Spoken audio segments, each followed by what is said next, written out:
Thank you. Thank you. Can everybody hear me okay? Can everybody hear me okay?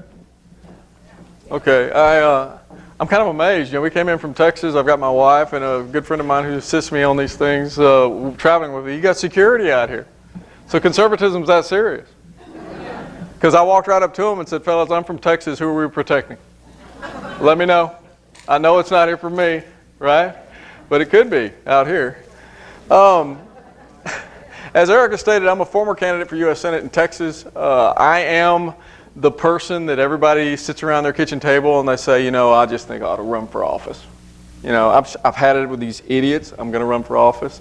Well, I am the idiot that decided to run against the idiots. So if you can picture yourself deciding at your kitchen table you're just going to do it, that's what I did. Is it smart? No.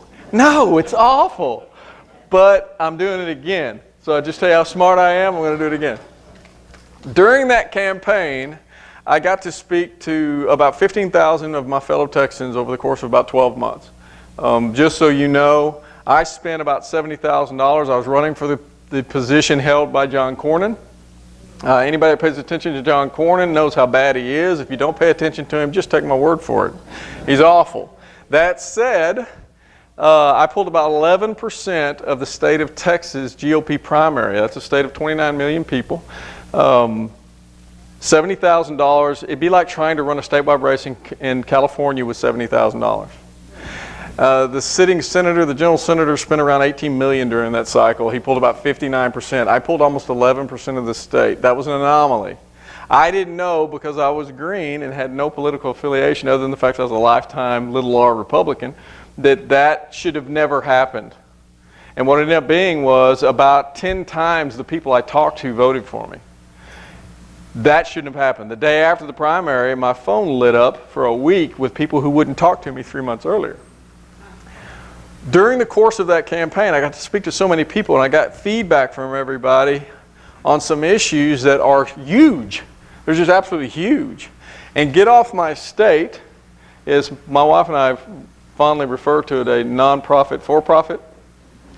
I didn't go nonprofit because I'm not talking to the IRS any more than I have to. Okay? We do this, I do this out of a labor of love. This has to do with some of the issues I ran into on the campaign trail. Now I've been out of state, multiple states. I've given this presentation. I've got 4 different presentations we do. The one you're going to get tonight is kind of a core principle for Get Off My State. We're going to get into federalism. We're going to get into the original design of the relationship between the states and the federal. We're going to kind of figure out how we got where we are today. And I'm going to show you the mechanisms that are still available to us to change course. Am I telling you we're going to fix it? No. I'm not telling you that at all. I'm saying we've got to keep vigilant.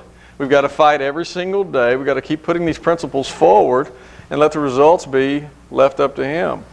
This is not for us to say. We just are here to keep fighting. Now, I owe Erica a huge apology because the entire last year I have assumed that we knew this was a PowerPoint presentation, and I kind of showed up in California without the projector and kind of dropped it on everybody today. But they just so quickly responded, got it put together, but you're going to have to deal with me manually changing the slides. I start off every one of these presentations the same way. I ask a general question, and that general question is, do you live in the United States of America in the free and independent state of California? Yes? See, you're knee-jerking. You're thinking about it a minute and go, whoa, wait a minute. It's a trick question. Let me rephrase the question and think about it this way. Or do you live in the United States, singular, of America, okay, in the county of California? Think about that for a minute. I don't think there's a person in here who would say that's how it was designed, right? I don't think there's anybody in here who can make a legitimate argument that we're still free and independent states. There's not a state in the Union that manages its own affairs. They're all managed by the central government, the no longer federal government. Okay. This is kind of the basis of where we're going to start the discussion tonight.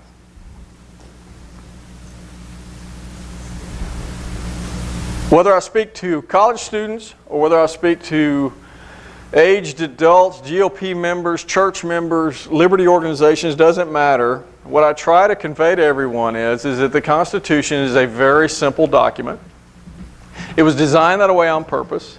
We don't need case methodology trained law professors to lean over our shoulder and explain to us what it means. It means what it means.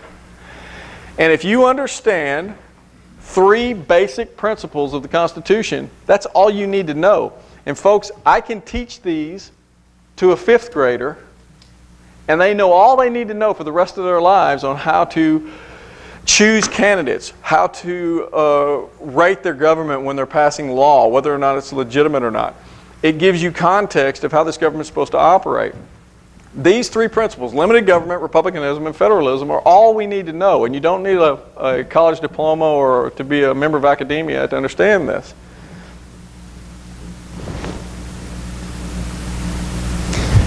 Limited government's pretty easy. Okay? Limited government can be interchanged with the word liberty. Does everybody get that? It's a real simple formula. History has proven beyond a shadow of a doubt that the more limited, smaller a government is, the more free the people are. Right? Never been a society in history where the government got so large that the people were so much more free. It doesn't work that way. As the government gets larger, someone becomes being oppressed. One group gets oppressed on behalf of another group, and you end up oppressing all kinds of people, and everybody begins becoming servants to their master, the government. And we can talk about that in the United States right now easily. The second principle is republicanism. This one's special. I don't hold it at the top of the ladder, but it's special. It's right there close to federalism. Republicanism is the concept, the idea that we're going to be represented by those we elect. Right? Now, in Philadelphia, when they were crafting this new government, this new document, they actually wrote into the Constitution, and it was agreed to by the states, something that is extremely important to our lives today that no one talks about, and that's scale. It's the ratio of representation. Does anybody remember what the number is in the Constitution, the original design? How many citizens were there going to be to one member of the Congress? 30,000. 30,000. Now, why was it 30,000? As a matter of fact, that was so important that George Washington, who didn't say anything in Philadelphia almost at all, he's recorded as not participating almost at all, actually voiced his opinion here, and he wanted a smaller number. They debated, they labored over this. Some wanted 50,000, some wanted 10,000. They answered it with 30,000. That's what they agreed to. Why is that? Because in a community of about 30,000 people, there was an extremely high likelihood you would know the person you were voting for. And an even higher likelihood that you at the very least would know someone that knew the person that was running for office. And what would you have? Context of character. You would know them, their sister, their aunt, their grandmother. You would know something about them. Where are we at today? 850,000, give or take, of us to a single individual in Congress. It doesn't work.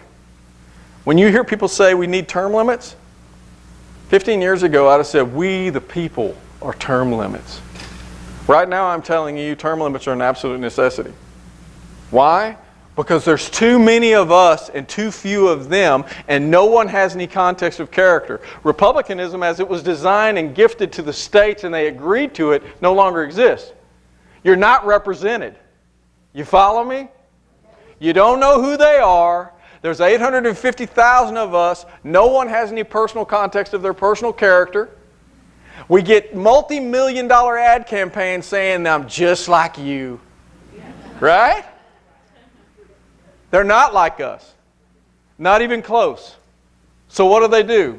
They spend $18 million on an election cycle, they get reelected, and they disappear. And in California, what do? They go 2,500 miles to your east. You don't know who buys them lunch. You don't know who they break bread with. You don't know who they answer to. You don't know who influences them. But you know it's not you. Right? So, Republicanism, that's an issue. Limited government, that's a huge issue. Federalism is the most important one. That principle, we better grasp it real quick, because there are ways to start fighting this battle using federalism as our weapon. Federalism was the design of the original system in the government. The federalism is in your Constitution. When you read the Federalist Papers and the Anti-Federalist Papers, and you read people like Madison, Madison had a great descriptor for it. I think I actually have that on here. I'll wait on that. This picture, chosen to represent federalism for a reason. This young lady represents the states, right? This is the origins of the Constitution and the new government. She represents the states. The dog represents the new government, the federal government. He's looking to her for guidance. She's got it on a leash. It's healing, right? This is a good representation of the original construct of federalism. Folks, this is not federalism. But this is our system of government. If a state tries to assert its sovereignty and say that, no, we really don't want to participate in what you're doing. We really don't want you taking our money and giving it to organizations that murder children and sell their body parts. We really don't want to be business partners in that. No, we really don't want you telling us what marriage is. It's really not in the Constitution. We don't want you doing that. When you do that, what happens? What happens when a state does that? They get sued. Federalist 45, federalism was described by James Madison. And he said this. He said the powers delegated by the proposed Constitution to the federal are few and defined, and those which are to remain in the state governments are numerous and indefinite. He also said you're not supposed to write laws that are so voluminous and wordy that the common man can't understand them. Congress can't write a bill on how to get to the bathroom in the chambers that it's not 10,000 pages long. Right? This is federalism. It's very clear. Federal government was to be few and defined. The states were going to have powers that were numerous and indefinite. Right? How much power do they have today? I stick this in here because I talk to a lot of students. And this is the way free market is an interesting terminology, because when you get an old gray-haired, nothing against old gray-haired, but when you get an old, been in office for 40 years, member of the establishment, big government Republicans, and he comes out and he uses the word free market because he's going to get brownie points with the youth, I just laugh. Because they don't have the foggiest idea what free market is. But that aside, federalism, if used the way the framers of the Constitution implemented it, created a free market for liberty. I'm going to show you how.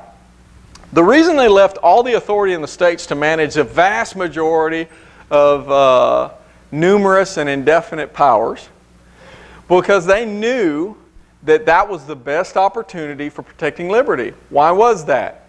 Because in a country with multiple states, multiple small countries, in a union, if one state were to implement laws that did injury to the citizens' freedom or liberty, what would they do?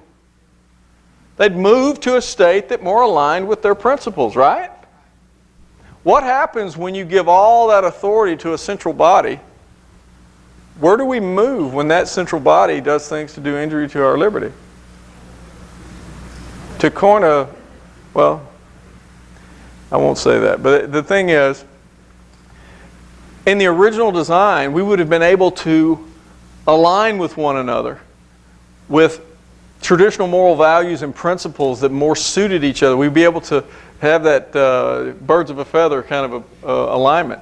I tell people in Texas all the time, if the people in Connecticut want to write laws that recognize Adam marrying Steve, what business is it of Texans? And they'll say it, well, none, but we don't want it coming here. And you go, well, if you don't respect them enough to let them run their own business, how do you expect them to leave you alone? You're guaranteeing it comes here if you can't leave them alone. Federalism is key to everything we run into today. Now, I'm going to use this.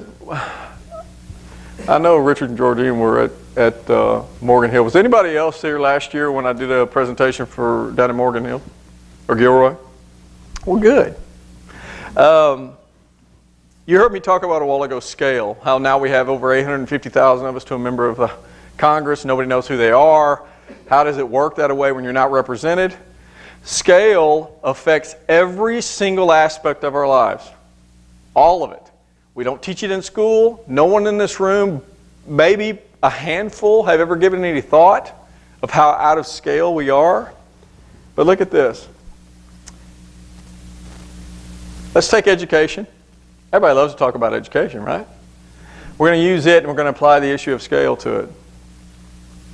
Leave the United States for just a moment. Spain. Spain has a population of a little over 30 million people. You could compare it to California, okay?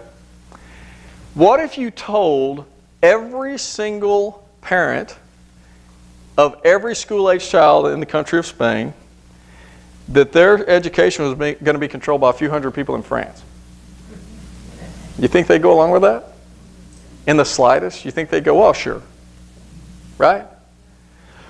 What if you told them that every single aspect of their daily lives of their children and education, what time they go to school, what they eat, when they're off, what their curriculum is going to be controlled by a few hundred people in Germany? Right? Well, let's get serious about this. What if it was a few hundred people in Poland? Maybe a few hundred people in Belarus? How about Russia? What if you told the people in Spain, a few hundred people in Moscow, Russia, were going to control their education of their children? Folks, that's 2,135 miles as the crow flies. Look at you. Here we are in San Jose. It's 2,400 miles to Washington, D.C. And we live with that ratio every single day right here where you are. There's a few hundred people who control the daily education and lives of over 50 million students. And what do? They just need to get it right. Maybe this time they'll fix it. No, they're never going to fix it. And our kids are going to catch the brunt of it. And the next generation is going to be even worse. And the one after that's going to be even worse. And the idea that they have a clue what Madison said is going away every generation. It's not happening. The idea that Californians control the education of their own children is just one issue. And if you're me and you think about government the way I do, California's got over 30 million people in it. What are y'all, 34 million, somewhere around there? That's too many to have a few people in your state capital controlling their education to me. But I tell my wife all the time, by the time I'm 60, I think I'll be a full-blown anarchist. Now, yes, that Constitution created a federal government with limited authority. I don't think anybody would argue that today we have a national government with unlimited authority. There's literally nothing that government can't do, and the states just act like they have nothing they can reply with. But when you leave here tonight, you'll know more than your congressman. Nationalism is the complete opposite of federalism. Nationalism is when all power is held by the central government, with the states being utilized as subordinate administrators, counties, right? So right now, we have this big national government that dictates to all 50 countries, because you're a country, by the way. And I would suggest you find a California flag and put it up. Anybody been to Texas? Can't go 30 feet in Texas without a Texas flag, right? Because we're our own country. You are too. That's the design. That's how it works. Now, we'll get into how is this going to work out and how we're going to deal with it. How did we become so nationalized? How did we lose all this power? We could all sit around the table and everybody could offer their own opinions, and you could say president's this or Congress did that or whatever, and you would all be correct to a certain extent. But for tonight, we're gonna really bring this all into one general answer that I think everybody would agree to. Thomas Jefferson said the Constitution on this hypothesis is a mere thing of wax in the hands of the judiciary. which they may twist and shape in any form they please. Anybody disagree that that's not what's going on right now? Yeah. Every day. Whatever they're whims. We're living by the whims of judges. Now this still has Scalia in it because it's an old picture, but this is the predominant driver of our decline. The federal judiciary. Supreme Court justices. I was talking earlier with a couple of men back here, and the fact of the matter is the Constitution, for all effective purpose, is dead. Been dead for a very long time. We don't live by it. It doesn't limit the federal government in any serious way. None. They do whatever they want, and they, like Thomas Jefferson was afraid it would happen, they just manipulate it to say what they want. Right? What do we live by? We live by a body of case rulings. We live by judges' rulings, edicts, opinions. And why is that? It's because, number one, we're all trained to do that. Folks, from the time we're born, and I'm talking about going back 5, 6, 7 generations, at the beginning of the progressive era, most of what we talk about today is going to be progressive era. Beginning around 1900 coming forward.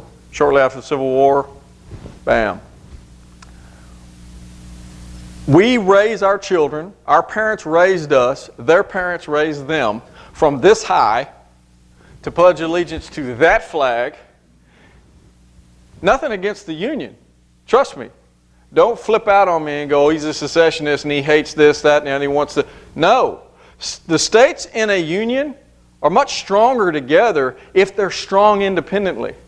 We're weak because we give all our authority over to a central government that we don't control. So, right now, we raise our children to pay their homage and their loyalty to this government. And you can say, no, I don't. I don't teach them to give their loyalty. Yes, we are. We're teaching these children to give their loyalty to this government. How many of you have said the terms, we are bombing Libya? Well, you know, we're over there bombing Syria. Folks, I don't ever say that anymore. I'm not bombing anybody. They are. With my family and friends. They're making decisions without declared wars all over the planet Earth, doing military actions with my family and friends, and their family and friends behind their cubicles are never going to get touched by the decisions they make. So God bless everybody that's in the military. Thank God we have them. But may God do something with those people who are making these decisions with their lives around the planet. This is what we're dealing with. We have an entire union of states, of people who simply believe all authority rests in 9 judges. That the supreme law of the land means that whatever these 9 individuals in robes, these unelected, well-connected lawyers decide applies to us. It could not be further from the truth. Not even close. Now, I throw this up here because I do a different presentation. You think this one's going to kind of get up here on you and make you think outside the box? This other presentation will upset you way worse than this one. The Federal Bill of Rights. I'm throwing this up here because this, where we all want to jump up and scream about First Amendment, Second Amendment, whatever it is in the Federal Bill of Rights, folks, that was never the case up until the progressive era. The Federal Bill of Rights was written to restrict the federal government only. Only. There's lots of information behind it to support what I'm telling you, but if you want to just get a quick rendition of what it means, read the preamble to the Federal Bill of Rights. It was offered by the first Congress. It'll tell you flatly that the states desired further constraints on the new government, on its abuses, not their own. The use of the Federal Bill of Rights against the states, was created in 1910 by federal judges who took the 14th Amendment and said it meant things that it never had meant before. No other judges prior to them ever said anything like it. They just decided that they had the authority.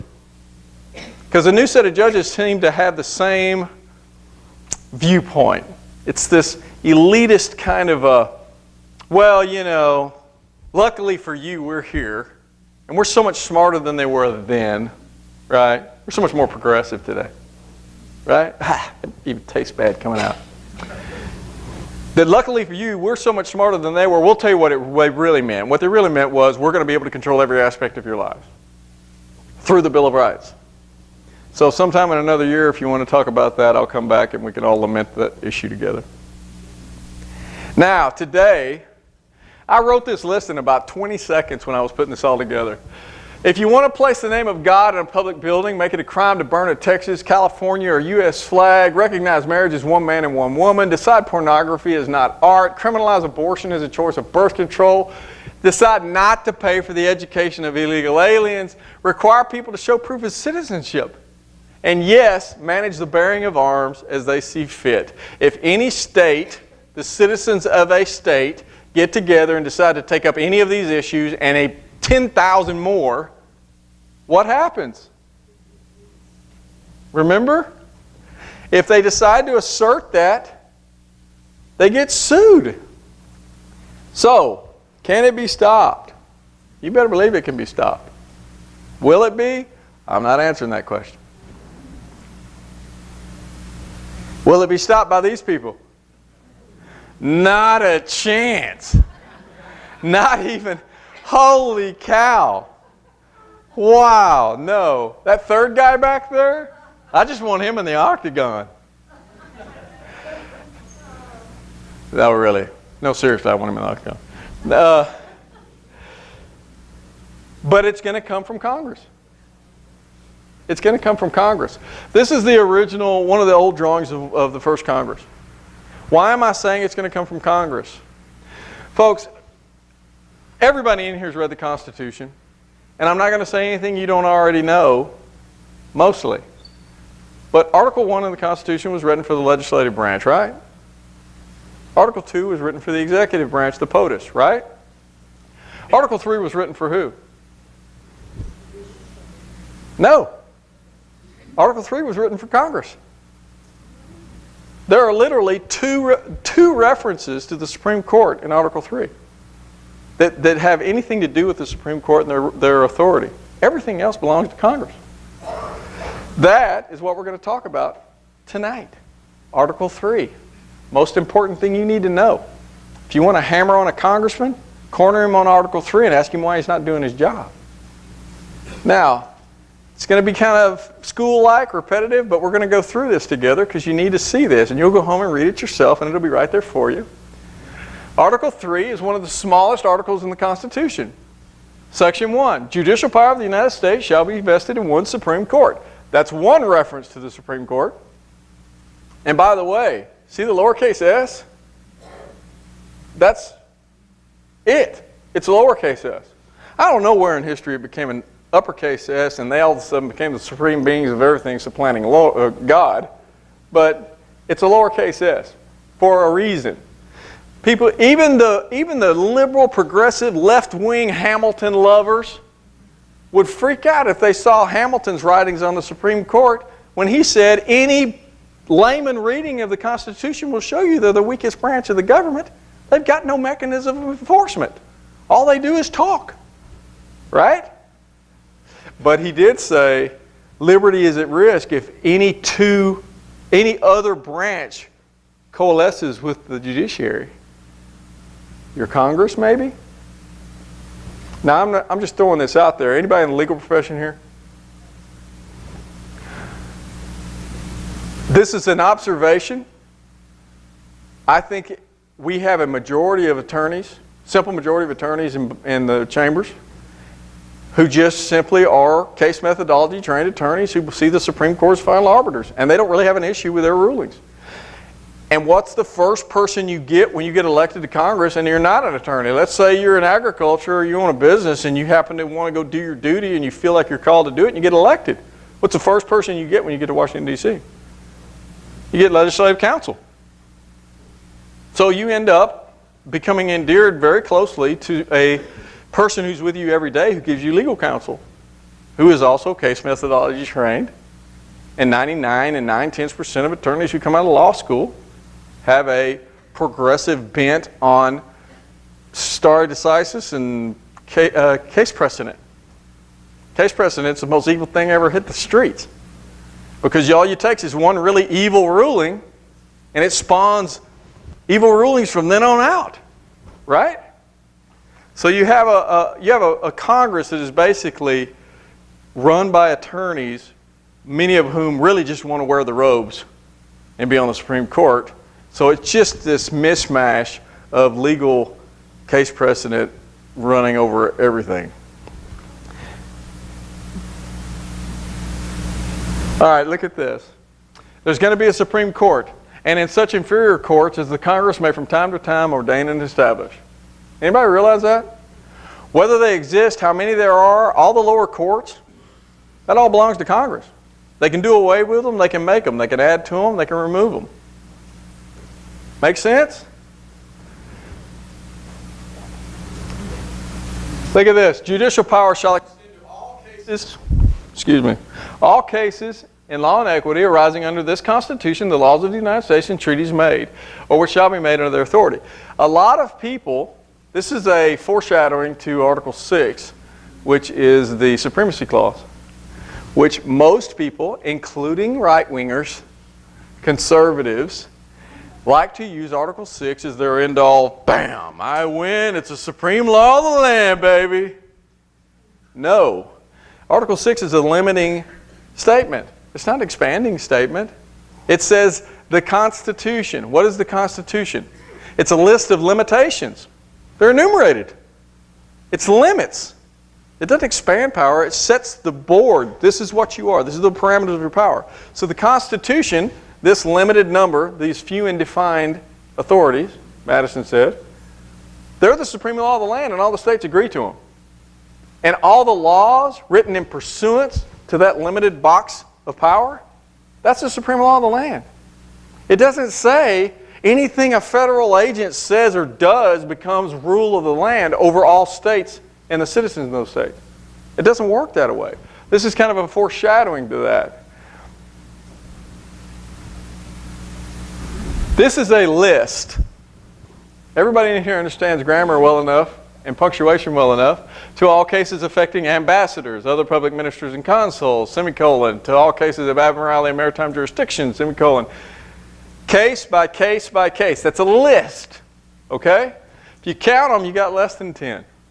All right? With a period at the end. If anybody wants to read theirs and they find in there where it says, in any case they feel like taking up, please call me. I need to find that. It's a fixed list of types of cases. Now, why does this get so important? Because look at this. Section 2 says, in all cases affecting ambassadors, public ministers and consuls, and those in which involve a state, right? Which a party shall be a state. They're going to have original jurisdiction, the Supreme Court. That means that they own it. It belongs to them. If you're going to sue an agent of the government, you can go right to the Supreme Court and file the case with them. You don't have to go to your DA. Now, you can look at that and go, to those in which a state shall be a party. That's pretty broad. It wasn't broad when they wrote the Constitution. Now I'm going to show you something.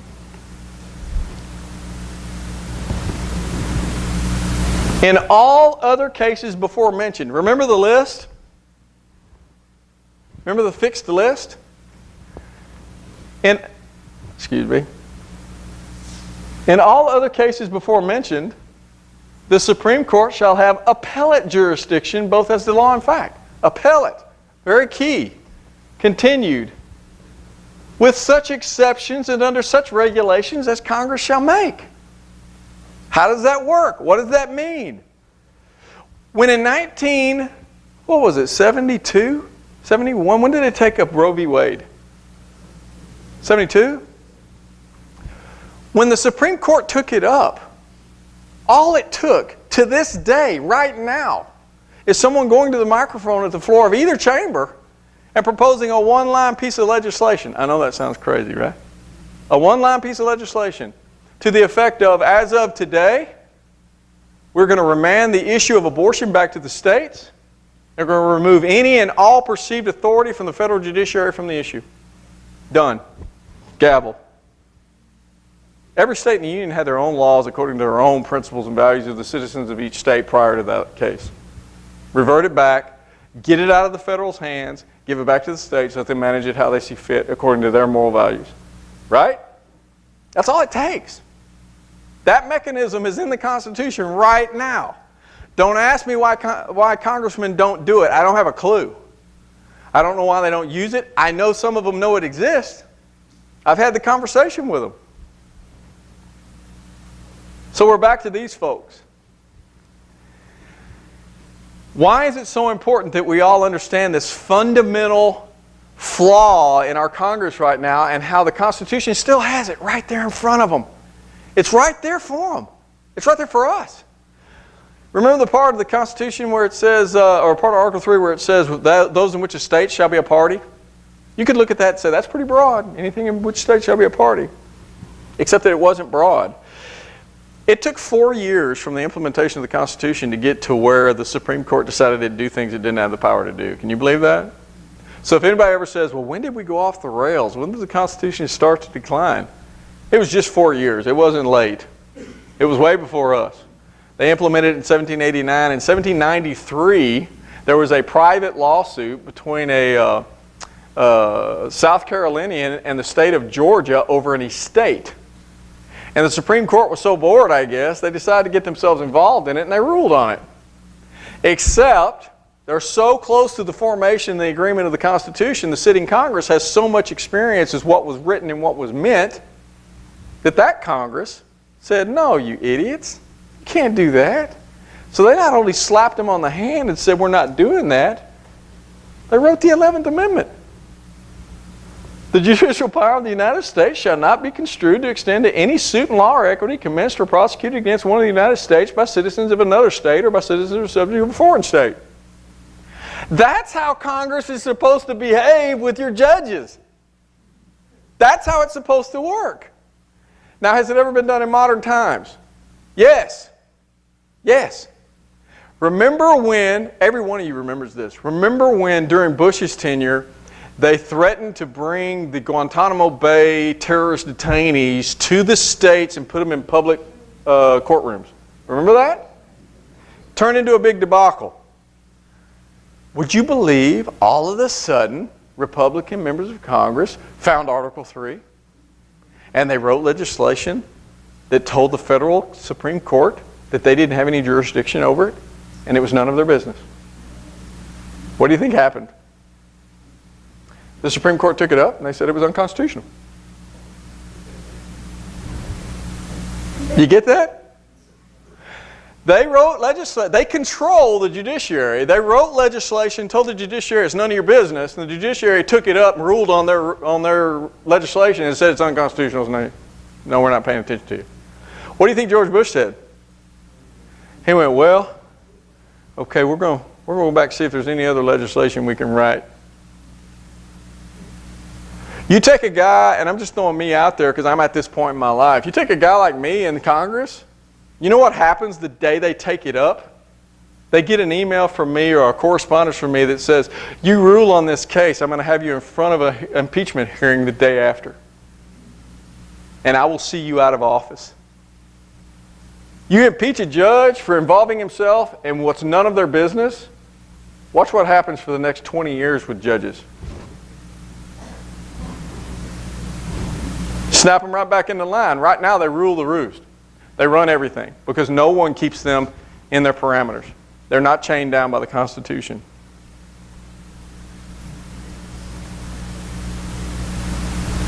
Now, hopefully I stayed within a timeline that was suitable. Have I? And I went relatively quick and I cut out some stuff because I was told I just need to, I'm from Texas. I have a tendency to talk a lot. But that said, can you understand how simple the mechanism in the Constitution is for our members of Congress to stop all this abuse? To stop it. To remand so much of this unconstitutional power they've taken from the states and give it back to the states. Will you get it the way you want it in your state? Maybe not. Maybe not. Will a state get it the way you want it? Yeah, you got a 1 in 50 shot at somebody's going to do it the way you see it. And you're going to have a place to go align with birds of a feather. And all that animosity, because everybody in this room will tell me to my face when I ask them, do you feel like the level of animosity and hatred in this country is going up or down? Yes. Is it? Yes, it is. That's not I don't know, it may be. No, it is. Folks, whether you like it or not, politics moves left. I'd love to tell you that we're going to be able to yank it up by its bootstraps and we're going to move right. We're going to get more moral and valued and principled. It's not going to happen. What happens is you get soft, phony, big R, big government, progressive Republicans in office, and they become what we call moderate. And folks, everybody in here's grandparents would call what we call moderate today communism. So you got a gap like this, right? We don't want to murder babies in the womb. That's not a federal issue. I'm just throwing it out there. This is what happens in Texas. We don't want to murder babies in the womb. We don't want to give it government sanction. We want to murder babies anytime we feel like it, right? Well, we're going to compromise, right? Well, we're going to do it up to 26 weeks. Well, we really don't like it. Okay, well, we're going to compromise. Okay, we're doing it to 28 weeks. See how it works? Somebody said, we're never going to vote for you because you don't compromise. If nobody's compromising on principle in the Constitution, nobody's arguing. What we're doing is we're arguing over how badly do we want to run over the Constitution and how badly do we want to control other people's lives. You can't compromise those things.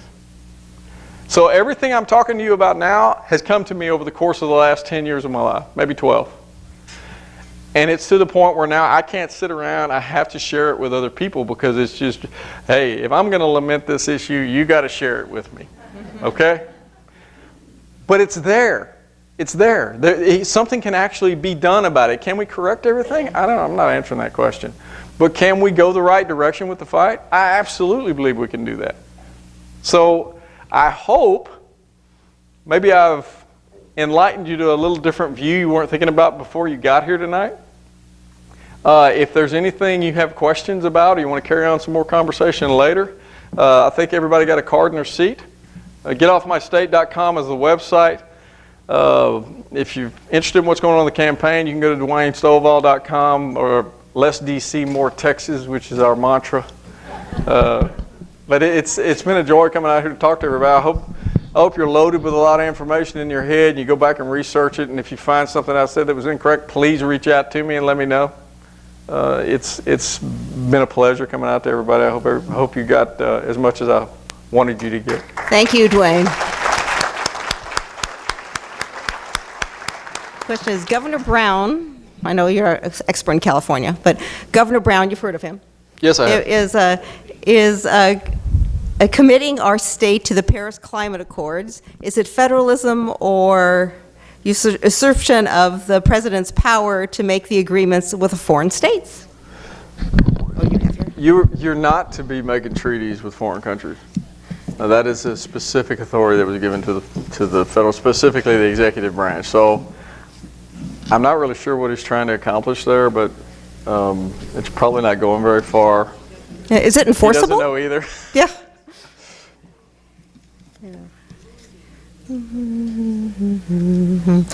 This is interesting because you did mention Senator Cornyn. What are 3 specific criticisms of Senator Cornyn?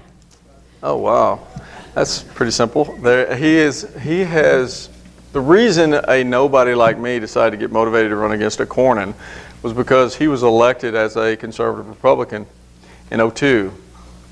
He has voted almost relentlessly without fail with Democrats to increase the size and scope of the government and to increase the debt at almost every opportunity.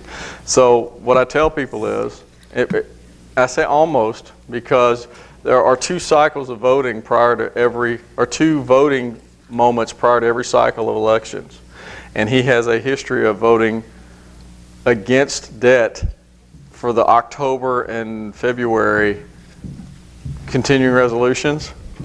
And then by April, after the primary's over in Texas, 2 to 3 weeks after, they have another one and he votes for the debt. It's just like clockwork. You can graph him. It's a piece of cake. But he votes for increasing the size and scope of the government, and he consistently votes to give it unconstitutional authority that he doesn't have to give. I tell people all the time, if you vote for a budget that makes me a financier and business partner with an industry that murders babies, you and I are not on the same page, and that's not conservative in any way, shape, or form. If you are listening on your phone, playing Facebook or texting or emailing or making a phone call, and you are knowing full well that the federal government is collecting your data, you can thank Mr. Cornyn and his like. Now, I say that a lot of times because there are some really good people that we like to support in the federal government who are behind that NDAA, and I don't give them the time of day. I don't care how good they appear otherwise. If they were behind any of that NDAA stuff where they're bugging American citizens, I don't want any part of that. We have two questions that relate to gun laws and the Second Amendment. California has onerous gun laws. Do you think that's okay, if like a state sovereignty, or did the power of the rulings of Heller and McDonald? Heller and McDonald, those are great examples that are misapplied in so many different ways. Heller was in the District of Columbia. In the Constitution, it gives clear authority to 10 Mile Square, which is D.C., to the federal government. The Congress controls that D.C. So whatever they want to do in a ruling there, totally up to them, however they want to rule over it. Really doesn't have any effect and shouldn't have any effect on how we deal with ours in Texas. McDonald, that's a different issue altogether, because I think his name was Oscar McDonald, was an older black gentleman who had a gun in his home for security and broke no laws. There was no infraction of any kind other than the fact he had a pistol. The city of Chicago had banned guns, and they said, nope, you can't have a gun, not even for protection. So what happened? It went through the Illinois judiciary, got to the Illinois Supreme Court, and the Illinois Supreme Court ruled. How do you think they ruled? They said, sorry, Mr. McDonald, city of Chicago doesn't want to have guns. You can move to some other place that has them, or you can go to Oklahoma, or you can go to Texas, whatever. He didn't do that because every conservative or gun lobby group or NRA, they all went to, because we're all nationalized, they're just in the county of Illinois. They went and got involved, and they took it out to the federal level. Now the federal judges, I think the ruling was in 2012 or 13, is lately. Do you think the federal judges got it and went, oh, wait a second, we're not supposed to infringe on guns at all. The states wanted us to be as far away from that as possible. They didn't do that. They did like they do with every issue. They went, what is it? Oh, we really don't care. Let me see it. We're going to rule over it. And they ruled and said, no, the Second Amendment, through incorporation that was applied in 1910, allows us to apply the Second Amendment to your state. Therefore, he has a right to bear arms or have a pistol. All of conservatives, including well, not me at that time, but Tea Party groups, conservative groups, liberty groups, yeah, Second Amendment. Now, why is that a problem? Because what happens in that curve? If that judge would have walked out on the front of the Supreme Court steps and said, okay, look, we ruled, even though the Second Amendment says we're not supposed to infringe on guns, and even though the first states decided that they wanted us to be further constrained, we're going to rule. And that Supreme Court in Illinois, yeah, you guys don't mean anything. Oh, and by the way, all the citizens in Illinois that voted for this, yeah, your will doesn't mean anything. We're here and we're so much smarter than you. We're going to tell you how this is going to work. All the people that love their guns and support it, they're happy. What happens 20 years from now? When that judgeship becomes more and more progressive, you're going to get the reverse. They're going to wake up one morning and go, you know what? Luckily for you, we're here and we're so much smarter than you, and guns are so dangerous. We're going to constitutionalize, right, banning of guns nationally. And our great-grandkids are going to go, you can't do that. They're going to say, yes, we can. Your grandparents gave us the sanction. Remember McDonald? See? That's how this works. It's that creep of this nationalist viewpoint. If they want to ban guns in New York and they have a constitution that does not protect their right to bear arms, knock themselves out. They only want criminals to have them. Have it. And let the people who disagree enough move to Texas or Oklahoma or whatever. Folks, in Texas, we have a Bill of Rights. You have a Bill of Rights in the state of California. We've relegated all our kids to thinking that the constitutions in the states don't mean anything. Declaration of Independence doesn't mean anything. Bill of Rights in the states don't mean anything. We all only have one document to live by. Not how it's supposed to be. In Texas, here we are, we're supposed to be big in Texas, right? Article 23 of our Bill of Rights says we have a right to bear arms. And it gives you the whole dissertation on bearing arms in Texas. You know what the last caveat in the Texas Bill of Rights says? State legislature has the authority to regulate the wearing of those arms with an eye toward safety. When you give them the right to regulate, they own it. We've been trying to get that language stripped out of it forever. But in Texas, the state has control over your arms. It's a state issue. It's for us to deal with in Texas. What's going on here is a California issue. I've read your Constitution, by the way. It's awful. Awful. So somewhat related to that, do you think that the promotion of militias is still relevant? Relevant, that's a broad term. Everybody's scared to death of the word militia. I think y'all would all agree. If you ever bring up militia in public conversation, it's like, what? You know? I mean, militias were the backbone of the security of this country for a very, very long time. And the idea was, and the Constitution was based on the idea that we would all be a part of our own security. I'm going to tell you, I don't want to get too far off in the weeds, but the Second Amendment, the discussions during the ratification debates of the Bill of Rights, the amendments that made up the Bill of Rights, there was a thread of conversation in all the states that was very, very similar. And that what they were worried about was not the federal government taking your guns. That was not the Second Amendment's purpose. The purpose of the Second Amendment was to avoid a standing army. And you know how they thought it would happen? I'm going to tell you this storyline, and this is what was repeated in all these debates. This is the underlying worry everywhere. Think about education while I'm telling you this. They were concerned that if they gave the authority to the federal government to manage the militias, okay, because you realize that's the first part of the Second Amendment, that over time they would form a select militia. And that select militia would evolve into a standing army. Why was that an issue? Because if they were to take their fellow yeomen, their countrymen, and make a select militia, who would be the select militia? Would it be men with families who had farms or land or businesses or responsibilities outside of their training on them every month or whatever for the militia? No, it would be men who had no standing, no families, no property, who had the least responsibilities in the community, who would become the standing army. So what would happen? This is how much forethought these people had.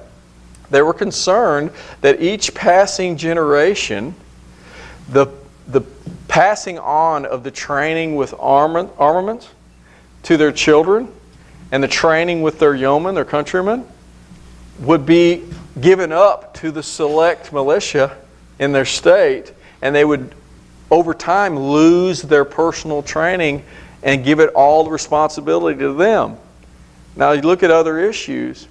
If you were to go back to the local common school where you had a common Mrs. So-and-so, their mother did the school, we helped at the school and all that, when the formal government takeover of school happened and it became a government school over the course of so many generations. You see where I'm going with this? You just give over authority to train your children to the state. And you end up with the state controlling education where it is today, and state having a standing army around the planet on 950 bases, 1.5 million people. This is where it all ended. These people all worried about that 250 years ago. So,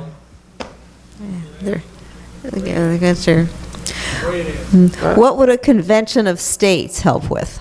We hear about that in the context of states' rights. I actually was called to go and moderate. I wasn't called to moderate. They actually called me and said, hey, would you come to Dallas and speak on behalf of an Article 5? No. And they said, well, would you come speak against it? No. Do you have an opinion? No. I can argue both sides. You want to moderate? Yeah, sure, I'll moderate. So I went to Dallas and I moderated this big event. And I can argue both sides of the fence. I'm this way. If you are called to push for an Article 5, which is in the Constitution, and you think that needs to happen, knock yourself out. I'm not beating up anybody that wants it. I do take homage with the fact that if you have amendments in the Constitution that people in offices of government don't follow today, how are you going to offer a magic amendment to make the same people who won't follow the old amendments follow the new amendments? How do you do that? I think 50 years ago, 60 years ago, when the looming issues weren't so voluminous, that it might have had a better effect, I don't see it having that kind of effect. I think that we would have a currency collapse and an economic collapse long before they could ever get it accomplished. But This one we could have anticipated. It's a great question considering sort of a switch in the last few months. Please speak to how the left has suddenly discovered federalism, as in insisting in sanctuary cities and the resistance movement. I find it funny that not we in this room, but Republicans and what should be conservatives, we call Republicans, and lefts, Democrats, all find it when it's convenient, right? When Bush is in office, the left are all anti-war, right? When Obama takes over, all of a sudden they're mum on continuing the same policies abroad. It's what fits the moment. You've got a push right now from Democrats who want to secede from the Union, right? Yeah, from California. I think that's hilarious. It is. It's totally legal, but I think that's hilarious that all of a sudden they've decided that, self-government's so important, we're not going to take the ruling from you. Well, where you been for the last 50 years, Yeah, especially in California, it's an interesting dynamic because there's people on the left that say, we got to get out of here, the nation doesn't describe us, and then people on the right say, please go. So it's right. That's right, do that. That's right. I talked about scale. California's too large. Mm-hmm. It's too large. You can't govern us. I put it in terms that I always share with students, colleges and high schoolers. When they formed the Union, okay, there were 13 states, not all of them agreed, and that 13 states only encompassed about 2.5 to 3 million people.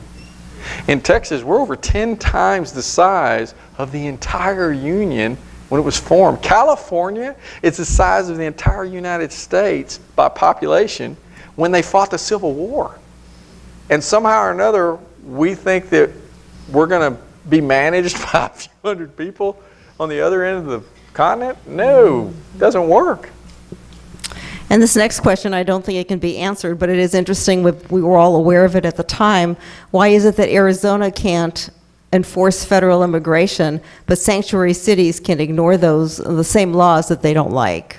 That's just the situation we're in. That's preferential to the federal government being involved. I'm just going to say it bluntly. Federal government doesn't have any control over immigration. Naturalization is not immigration, okay?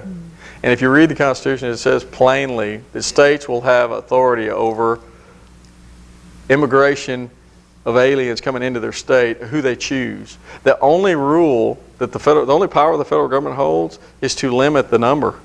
Limit the number. There's no authority in the federal Constitution for the federal government to force immigration into your state by refugees or the like. It doesn't exist. They've just taken that.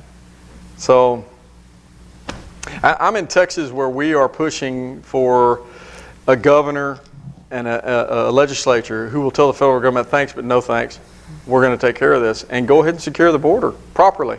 And we know what it means. I like that. We know what it means. We talked about this earlier over dinner last night. When you say shut the border down, that's off-putting. And it's wrong. When you say secure the border, if you understand free travel, you want to be able to go to Mexico. When we're in Texas, you want to be able to go to Mexico and visit. You want to be able to come back lawfully.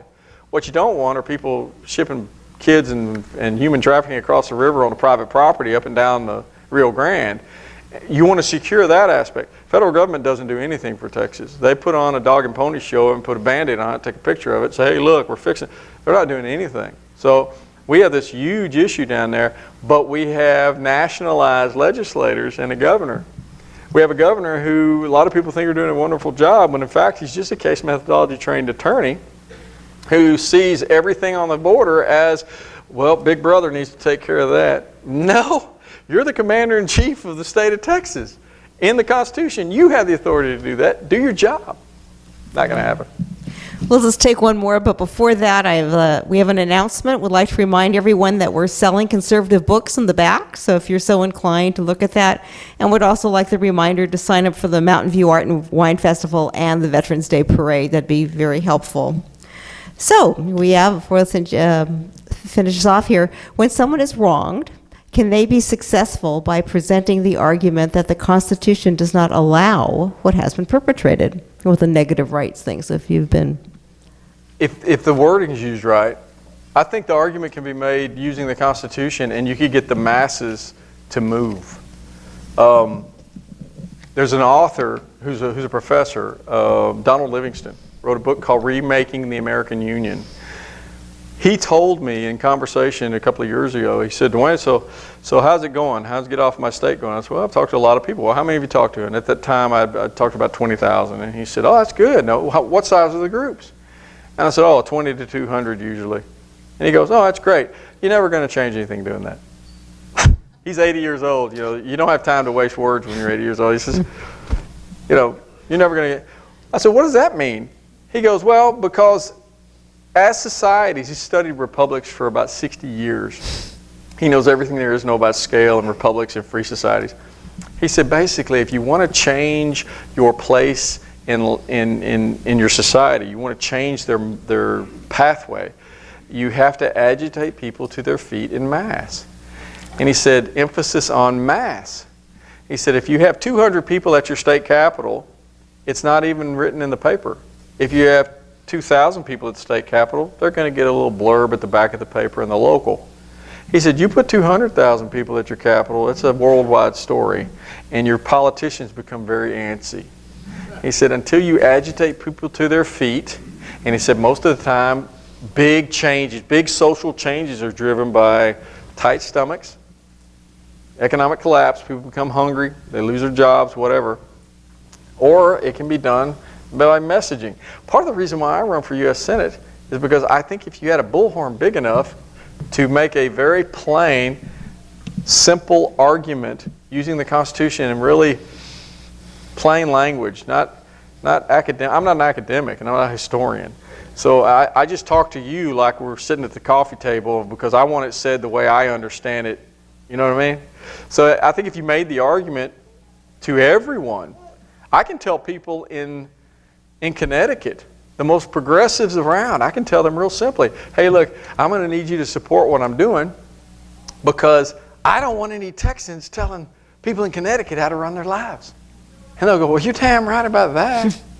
I go, well, okay, well, we don't want you in Connecticut telling us either. Fine, you just stay out of here. Cool, we're on the same page. Selling it to progressive Republicans, that's hard because they want to run everything, right? So it's an argument that works with the general public. They get it. So yeah, I think you can make an argument. You can make an argument using the Constitution. Freedom sells. It's not sold well. Liberty sells. It's not sold well.